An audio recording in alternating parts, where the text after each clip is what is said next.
Dawsonville, Georgia. This looks like a fun place, I thought to myself. The truth is, all I could see while standing close to the pit wall was a slice of racetrack disappearing quickly over the hills to Grandma's house. I wasn't quite sure at this point if the track was a lefty or a righty, but I did know I was going to learn this circuit in the new 2017 Chevrolet Corvette Grand Sport. I should mention that I've raced General Motors products for more than 2 decades, a highlight of which was co-driving alongside the late Dale Earnhardt and Dale Jr. in a Corvette C5R in 2001. But while many race fans associate me with GM, I have also raced numerous other cars for numerous other manufacturers. This year, for instance, I run select races in the IMSA WeatherTech Sports Car Championship for Black Swan Racing in a Porsche 911 GT3R. I mention a little about my racing history because it's understandable if some of you may think I'm biased in favor of GM products. I want to be clear that my work for automobile is open, honest, and direct, regardless of manufacturer, as I share my observations and experiences. Frankly, I owe it to you, the reader, and nobody else. I will also throw some humor around because, well, testing cars puts a smile on my face. Now, back to the 2017 Chevrolet Corvette Grand Sport. Despite any pretense about being race cars, even the meanest street cars do not behave like true race cars, and they spend 99% of their time on public roads. But to begin the Grand Sport experience, Chevy brought us to Atlanta Motorsports Park in Dawsonville, Georgia. Testing at a racetrack has its advantages, like being able to drive a car far harder than you ever could on the street. It also means we can exercise very capable sports cars to their maximum potential without fear of jail time or having an unscheduled meeting with the dump truck. Then again, I do remember meeting a maintenance truck coming from the opposite direction while flat out at Road Atlanta a few years ago, so there are never any guarantees. But I digress. Our drive actually began much earlier in the day at our hotel. The test cars were lined up, providing a good, instant picture of the 10 exterior colors and 4 interior trim options available. I like the Grand Sport's mean, athletic look. The standard cup wheels can also be ordered in 5 Finish S colors, and you can add red seatbelts if you desire. How many total choices you get depends on whether you go for the 1LT, 2LT, or 3LT package. This is the most highly optioned Corvette that Chevy has ever offered.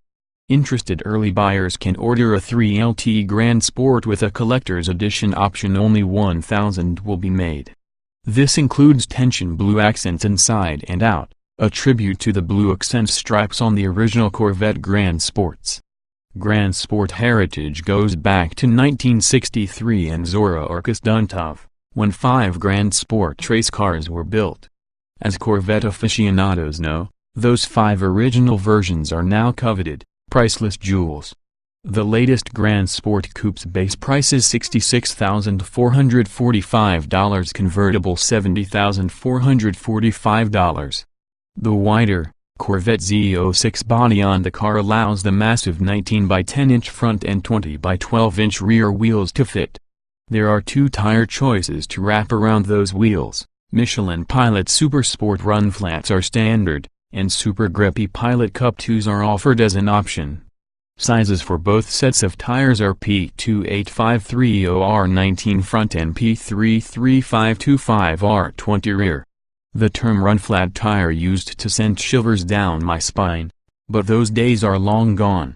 Michelin's Super Sport run flats work quite well. They can provide a claimed 1+ lateral grip, which is enough to sling false teeth flying, so that's fun. Opting for the $7,995 Z07 pack adds carbon ceramic brakes, the Michelin Pilot Cup 2s, and the carbon fiber ground effects package seen on current Z06s.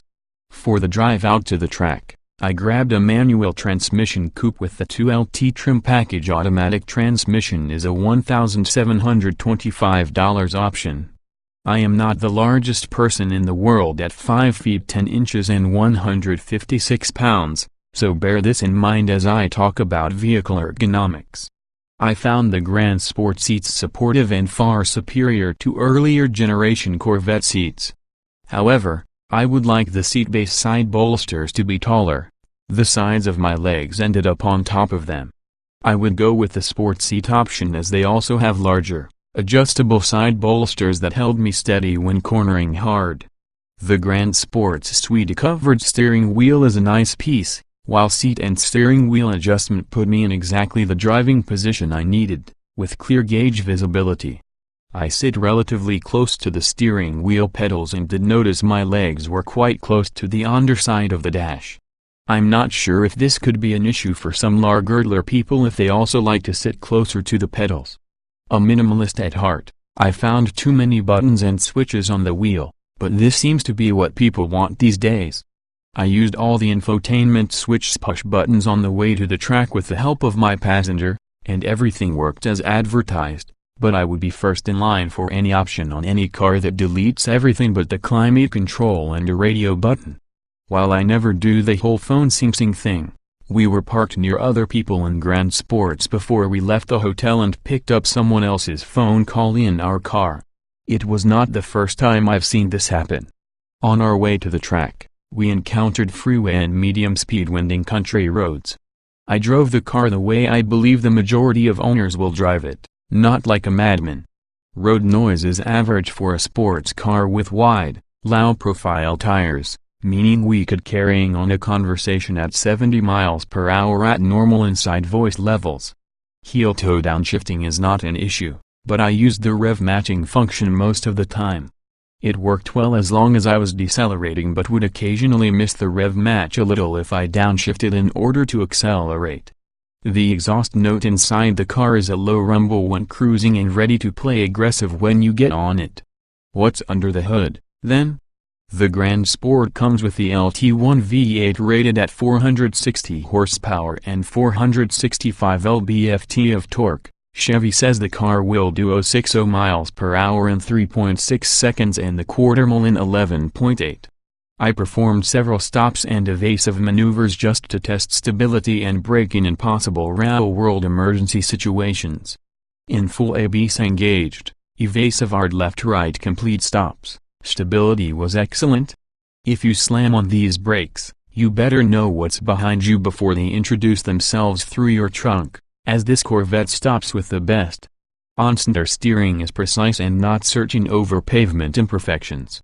Steering effort is light in touring mode, which I was fine with, and stiffer in the sportier modes, never feeling numb or disconnected. The magnetic ride shocks just plain work, period. I was in the softest setting for most of the drive, and they soak up expansion joints, undulations, and water and road rash as well as any luxury sedan. If in doubt, changing the setting to sport will convince you. Magnetic ride is a must-have street option in my mind. I arrived at Atlanta Motorsports Park fresh and ready to attack a new circuit. New tracks are something of a treat for me these days, and I still get excited at the prospect. The Grand Sports for track driving all had the Z07 package and racetrack-based adjustments made to ride height and wheel alignments. I initially had a couple of orientation laps with a GM engineer as a passenger. I knew some of the engineers there, and they asked me to set a lap time in a manual transmission car for data purposes only. Yeah. Sure, guys. Atlanta Motorsports Park is a challenging little track. It is a patience track thanks to some long corners. Keeping maximum grip in a long corner without getting throttle or steering greedy takes patience. I especially like the long left-hander that begins in second gear and ends up in fourth gear leading back toward the start-finish line. It seems to go on for weeks. I was impressed with how much grip the Michelin Cup 2 tires offered and easily pulled a sustained 1.25 grams several times per lap. The ceramic brakes showed no signs of fade during my laps. As a track weapon, the Grand Sport is for real. At 3,428 pounds 3,487 for the convertible, the Grand Sport is 100 pounds lighter than today's Z06, but the way it changes direction makes me think it could easily be 200 pounds lighter. This car will run lap times right up there with cars pushing significantly more horsepower, especially on twisty tracks. To me this is Chevrolet's equivalent of the Porsche 911 GT3 in that it's another giant killer with less than 500 horsepower and does silly quick lap times. Unlike the GT3, a Grand Sport loaded for track use Z07 package comes in at less than $80,000. I did only one timed lap in the automatic transmission Grand Sport, and almost matched my fastest lap in the manual equipped car. I'm pretty sure the automatic would ultimately do a bit quicker lap time, but only a stopwatch would know the difference. I did not turn off all the driving good nannies. I ran in track race mode, which is the very least amount of insurance from a mistake, if you like. This mode allowed me to rotate the car on entry and slide the rear a little on exit with no interference from the systems. I found that the Grand Sport's off-the-limit handling is predictable. Several corners at AMP have off-camber, falling away entries that make them good candidates to cause an entry spin if you're not careful. I was able to use aggressive trail braking to rotate the car and control the rate of rotation with brake modulation, even in the tricky turns. In a production car, you normally see understeer first as it's easier to control, especially on the street, and this is true with the Grand Sport. In order to set quick laps, I had to use trail braking to load the front tire more in order to counteract the understeer. Trail braking effectively pushes the front tires into the ground, which pretty much acts like aerodynamic downforce. But unlike aero downforce, as soon as you get off the brake the extra force is gone and understeer can return. To combat this, I must rotate the car as much as I need to before my trail braking is all finished, otherwise I will not be able to immediately mat the gas and exit. If you look at the video of my laps, you'll see that I fit the entire sequence of off-throttle initial braking trail brake rotation off-brake back to gas into the shortest possible distance. It's a tricky balance. The way the Grand Sport allowed me to do exactly what I needed to do and extract my quickest lap was impressive. As far as street handling, it's quite a bit different. Driving the Corvette Grand Sport on any road with this much power, grip, and chassis balance means it probably views us with disdain, rolling its eyes at our feeble attempts to explore its limits. Basically, you see a corner, approach it as fast as you are comfortable, steer, and the Grand Sport trips you through to the other side. It's certainly efficient, but never boring. It makes me smile to drive this kind of four-wheeled scalpel. The Grand Sport's street handling is very neutral. I found no slide from either end of the car until approaching over 1 gram, and around that point it let me know with a slight understeer. Yes, you can turn off all the nannies, yes, you can lay rubber, and yes, you might only take out 4 mailboxes and 100 feet of picket fence if you're lucky. I ran the Grand Sport in both touring and sport mode on the street and had no traction or stability control intrusion issues. The 2017 Corvette Grand Sport works very well on the road and is an animal on the track.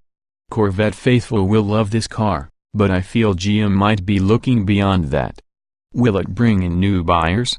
Will it move those independent voters? Forget the $66,445 base price for a minute. Let's say you're a performance car buyer who drives your car to work every day and enjoys driving country roads on a Sunday morning.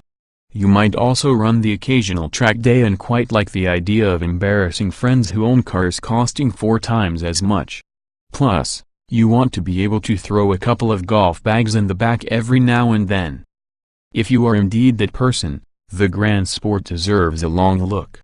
2017 Chevrolet Corvette Grand Sport specifications on sale, now price, $66,445 base engine, 6.2 liters OHV 16 valve V8 460 HP at 6,000 revolutions per minute, 465 lb-ft at 4,600 revolutions per minute transmission, 7-speed manual layout, 2-door, 2-passenger, front engine. RWD Coupe PA mileage, 1,625 miles per gallon. City State LXWXH, 176.9 by 77.4 by 48.6 in wheelbase, 106.7 in weight, 3,428 pounds 060 miles per hour, 3.6 seconds estate top speed, 185 miles per hour estate show more.